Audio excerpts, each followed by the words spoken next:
ازاي تاريخ ميلادك بيخبي سر حياتك من يوم ما اتولدت؟ اللي هقوله دلوقتي لا ليه علاقة بالدجل ولا ليه علاقة بالتنجيم.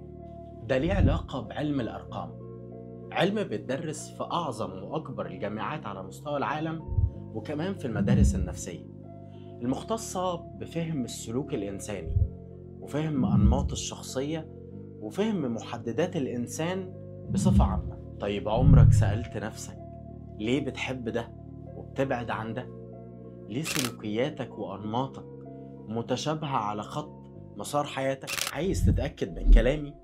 خش دلوقتي على تشات جي بي تي واكتب له السؤالين اللي هقولهم لك دول.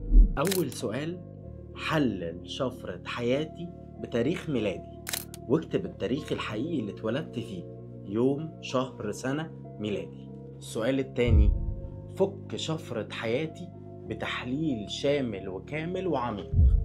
حياتك كلها عبارة عن شفرة، كل رقم فيها بيحكي انت مين وازاي تعيش صح، لان التخطيط الحقيقي لنجاحك في الحياة بان انت تعرف انت فين وعايز تروح فين، ومعرفة قدراتك وامكانياتك الحقيقية هي السر اللي الشفرة دي هتكشفه لك، للي ما تعرفوش عن نفسك.